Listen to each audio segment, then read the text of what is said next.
La dependienta de Bond Whitteller echó a Penny un vistazo cargado de desdén. ¿Quiere que le enseñe algo?, le preguntó con un sonsonete de burla. Penny había recorrido la carrera las 8 manzanas que separaban el metro de los grandes almacenes y todavía no había recobrado el aliento. Un vestido, balbuceó, y añadió con más firmeza, un vestido de noche. La empleada la recorrió con la mirada de arriba abajo sin perderse detalle, ni los horrendos zapatos Jimmy Choo de imitación que Penny había comprado en una tienda outlet de un centro comercial de Omaha, ni su bolso con la correa deshilachada y lleno de manchas de pastel de almendra.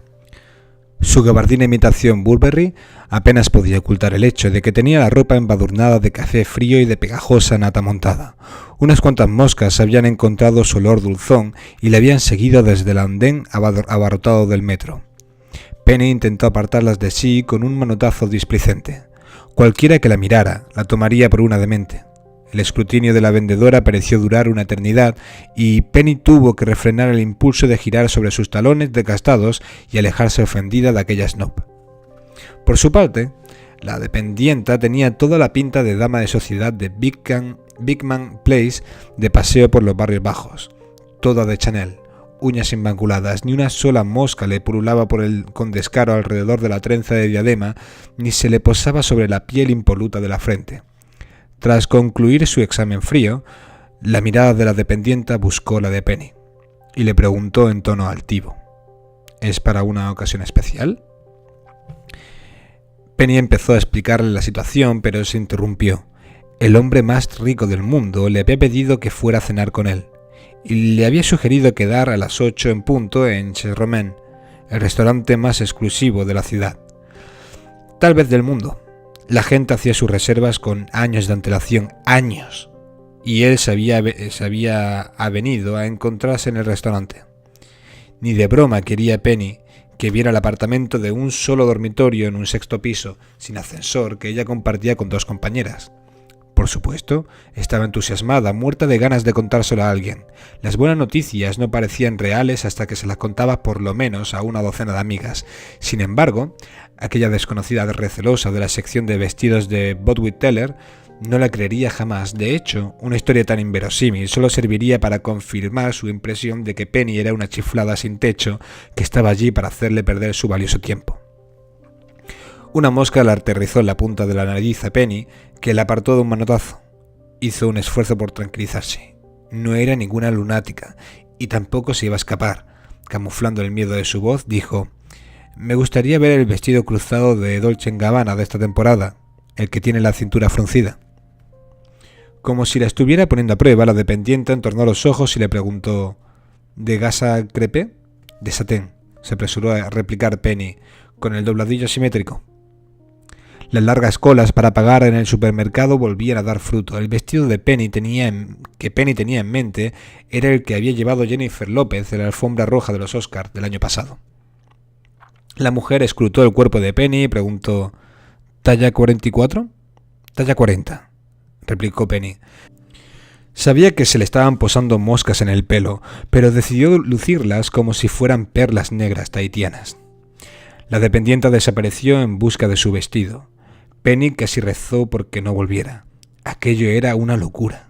Nunca se había gastado más de $50 en un vestido y el que pedía ver ahora pasaba de los 50.000. Bastó que tecleara un momento en su teléfono para ver que estaba casi al límite de su crédito. Si cargaba el vestido a la tarjeta, lo llevaba un par de horas durante la cena y lo devolvía por la mañana, tendría una historia que contar durante el resto de su vida. Así que se negó a pensar más allá de esa noche. Esa noche era una apuesta, una posibilidad remota. Cornelius Maxwell era famoso por su galantería. Era la única forma de explicar lo que estaba sucediendo. La había visto humillada sobre la alfombra y víctima de la cólera de su jefe y estaba intentando rescatar lo que le quedaba de dignidad de Penny. La verdad es que era un gesto bastante caballeroso. En realidad, no tenían unos orígenes tan distintos. Él había nacido en Seattle, hijo de una madre soltera que trabajaba de enfermera. Su sueño siempre había sido mantener a su madre a lo grande, pero ella había muerto en un accidente de autobús mientras Cornelius era estudiante de posgrado de la Universidad de Washington.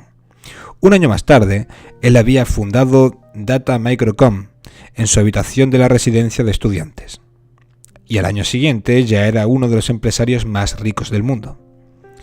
Una de las primeras mujeres glamurosas que la prensa había relacionado con él era Clarissa Hind, candidata al Senado del estado de Nueva York con pocas posibilidades de seguir elegida.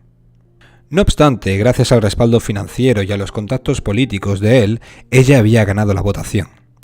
Antes de terminar su primer mandato, ya se habían propuesto convertirse en la senadora más joven que el estado mandaba a Washington DC. Los ayudaba también el hecho de que los medios de comunicación idolatraran a la pareja, la escultural y reciente senadora y el inconformista multimillonario de la alta tecnología. Y entre el dinero de él y su propia determinación, Clarissa Hind obtendría una victoria aplastante. 3 años más tarde haría realidad no solo sus propios sueños, sino también los de millones de mujeres americanas. Saldría elegida primera mujer presidente de Estados Unidos. Y a lo largo de todo ese tiempo, Courtney Maxwell había hecho campaña incansablemente en beneficio de su novia, elogiándola y apoyándola siempre, tanto en público como en privado. La pareja, sin embargo, no llegó a casarse. Se rumoreó que ella había pedido que se presentaran conjuntamente a las presidenciales. Sin embargo, una vez pasadas las elecciones, emitieron un comunicado de prensa conjunto para anunciar que rompían su relación. Compartiendo el estrado en rueda de prensa, la señora presidenta electa y su apuesto consorte habían reafirmado su afecto y respeto mutuo, pero su romance había pasado. Penny sabía que un éxito de aquel tipo requería mucho esfuerzo y sacrificio, pero las fotos de los paparazzis hacían que pareciera algo natural y sencillo. La presidenta Hind había sido su fuente de inspiración para llegar a ser abogada. ¿Se atrevía a soñar? ¿Y si Courtney Maxwell estaba buscando una nueva protegida? No era imposible que él viera algún potencial innato en ella. Tal vez la cita de aquella noche fuera una prueba y si Penny Harrigan la pasaba, quizá Maxwell la acababa preparando para jugar un papel importante en el panorama mundial. Estaba a punto de entrar en la hermandad de mujeres más exclusiva del mundo. Su fantasía se vio interrumpida por una gran mosca que se le metió zumbando en la boca. De soñar despierta en la sección de vestidos de Von Teller, Penny pasó a toser y esputar. Tal vez fuera mejor así. Se estaba dejando llevar demasiado por su fantasía y el futuro tenía costumbre de romperte el corazón si esperabas demasiado de él. Solo había que mirar a C. Lennox Maxwell, que mantenía la sonrisa aún después de una larga lista de romances fallidos. Después de Clarissa había tenido una relación con una mujer perteneciente a la familia real británica, una princesa nada menos, y no precisamente una de esas que salen tan feas por culpa de la endogamia. No era ninguna de Efesio. La princesa Gwendoline era preciosa. Era la tercera en la línea dinástica y a solo 2 escalones del trono. Nuevamente parecía una pareja ideal, la aristócrata europea y el dominio tecnológico yanqui. El mundo esperaba que pusieran fecha para la boda. Cuando el rey cayó asesinado por la bala de un anarquista, fue Courtney quien consoló a la princesa llorosa en el funeral de su padre. Y cuando un accidente inexplicable, nada menos que la caída de un satélite, mató al siguiente heredero al trono, el hermano de Gwendoline, la coronación de ella quedó asegurada. A Courtney le correspondía el papel de príncipe destinado a vivir por todo lo alto en el Palacio Buckingham, pero la historia se repitió. El magnate y la aristócrata se separaron en términos amistosos. Courtney ya había esquivado el matrimonio con 2 de las mujeres más poderosas del mundo. Si uno daba crédito a los rumores, Cornelius se sentía amenazado por las mujeres cuya posición empezaba a rivalizar con la suya. La prensa amarilla lo detestaba. Pero Penny sospechaba, igual que la mayoría del público, que C. Lennox Maxwell no era más que un huérfano que llevaba toda la vida buscando a su madre perdida para poder agasajarla con su adoración y su fortuna. Ninguna de las exnovias de Maxwell había salido perjudicada de su relación con él. Clarissa Hind había dado el salto de política tímida y neófita a líder del mundo libre. Gwendoline no era demasiado agraciada en la época en que se habían conocido, guapa pero con sobrepeso. Durante su relación, sin embargo, la princesa se había adelgazado y había acabado convirtiéndose en un modelo de elegancia. Hasta Alouette había luchado con sus demonios personales. Las revistas del corazón informaban constantemente de sus desafortunados episodios de alcohol y drogas. Maxwell la había desintoxicado. Su amor había logrado lo que no podían conseguir una docena de tratamientos de adicciones dictaminados por los jueces. Penny, que esperaba en Bonwit Teller, notó que le vibraba el teléfono. Era Monique. En vez de quejarse sobre la falta de sillas, Monique escribió «Llámame». A esas alturas, todo el personal de B&B ya debía de estar al corriente de lo sucedido. Una parte de Penny habría deseado que nadie se hubiera enterado. Iba a resultar embarazoso que la gente la relacionara mentalmente con la presidenta Hind, la reina Gwendoline y Alouette d'Ambrosia. Penny trató de acordarse de los romances de Maxwell que Maxwell había tenido desde entonces. Había salido con una poetisa galardonada con el Nobel, con la heredera de una fortuna metalúrgica japonesa, con una baronesa dueña de un grupo de periódicos, pero hasta la fecha ninguna de ellas le había encajado el zapato de cristal. Penny intentó no pensar en ello, pero sabía que lo que hiciera entre el momento presente y la medianoche tal vez determinara el resto de su vida. La dependienta regresó antes de que ella pudiera responder al mensaje de texto de Monique. Traía sobre el brazo una estola de chifón rojo. Enarcó escépticamente una de sus cejas delineadas y dijo con voz cantarina: «Aquí tiene, 1,40». Y le hizo una señal a Penny para que la siguiera hacia el vestidor. «Presidenta Penny Harrigan, señora de C. Lennox Maxwell». La cabeza le daba vueltas.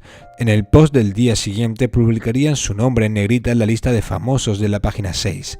Al día siguiente, aquella dependiente estirada se enteraría de que ella no era una mentirosa. La ciudad entera conocería su nombre. En cualquier caso, llevaría aquel vestido con muchísimo cuidado. Eran las 3 en punto.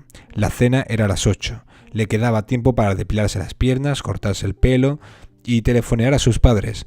Tal vez esto último ayudaría a que la situación le pareciera más real. Correteando detrás de la dependienta, Penny le preguntó nerviosa: «En caso de devolución reintegráis todo el dinero, ¿verdad?». Y cruzó los dedos para que pudiera subir la cremallera hasta arriba del todo. Quan Chi y Esperanza eran las compañeras ideales para compartir su estudio diminuto de Jackson Heights. Meses atrás, mientras la ayudaba a hacer las maletas de su gran mudanza a Nueva York, en la otra punta del país, la madre de Penny le había dado un consejo desde la sabiduría que le confería su edad: comparte el alquiler con una china y una latina. A veces los padres de Penelope hablaban de una forma que podía dar la impresión de que eran unos monstruos retrógrados y racistas, pero en realidad siempre estaban mirando por los intereses de su hija. En una casa multicultural y racialmente diversa había menos posibilidades de que las chicas usaran sin permiso el maquillaje de las demás. Los cosméticos eran caros y compartirlos podía propagar infecciones bacterianas letales. El consejo era sensato. El herpes y los chinches campaban a sus anchas. Las palabras de su madre eran una bendición del cielo para una hija. A pesar de las campechanas buenas intenciones de sus padres, las 3 jóvenes compañeras de piso procedentes de culturas muy distintas habían encontrado más cosas en común de las que imaginaban. No habían tardado en compartir ropa, secretos y hasta las lentillas. Apenas había quedado en nada fuera del reparto. De momento, esta familiaridad, tan despreocupada, no había supuesto ningún problema. Esperanza era una latina fogosa y de pechos enhiestos, en cuyos ojos oscuros resplandecía la diablura. A menudo se fingía exasperada por las tareas más sencillas, cambiar una bombilla, por ejemplo, o lavar un plato, y gritaba «¡Ay, caramba!», porque un arrebato tan obviamente estereotipado siempre conseguía que Penny se partiera de risa. Estaba claro que no era tan estirada como para no burlarse de sí misma.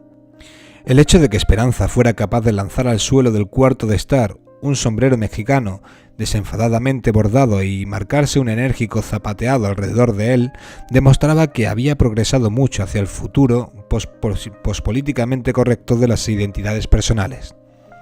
Silenciosa e implacable, Quan Chi era el polo opuesto de la exaltada hispana.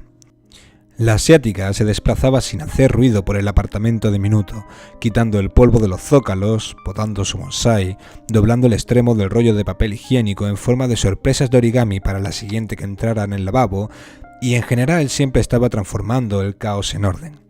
Su cara y sus modales plácidos eran un bálsamo para Penny. Su tupida cortina de pelo oscuro era un prodigio comparado con la coleta encrespada estilo años 50 que Penny llevaba la mayoría de días. En sus horas previas a la cena de Encherromen, Penny le suplicó a sus dos compañeras de piso que aportaran sus talentos respectivos para ayudarla a estar guapa. A Esperanza le pidió que le pintara los párpados de forma que resplandecieran como puestas de sol en La Habana. A Quan Chi le pidió un peinado que se asemejara a los enormes manojos de seda recién cosechada. Sus compañeras de piso se aplicaron a ello con tesón, mimándola como si fueran damas de honor ayudando a una novia ansiosa. Entre las dos acicalaron y le vistieron.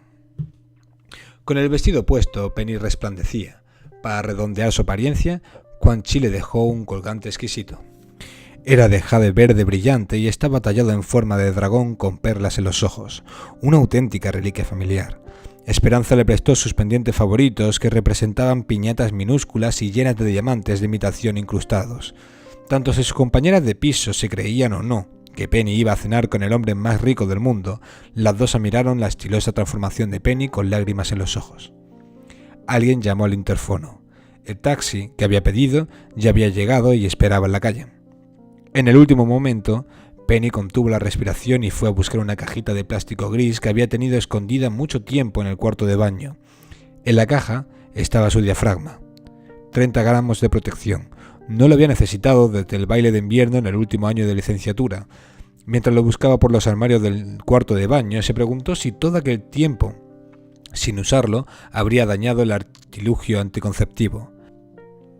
¿Acaso el látex se habría resecado y se habría vuelto quebradizo, como se sabe que pasa con los condones? ¿Acaso se habría agrietado? O peor aún, ¿se habría enmohecido? Sacó la cajita gris del fondo de un cajón desordenado y la abrió conteniendo la respiración. Estaba vacía. Dando golpecitos con el pie en el suelo para fingir indignación, Penny fue a la cocina a pedir cuentas a sus compañeras. Le mostró la caja vacía con gesto acusador.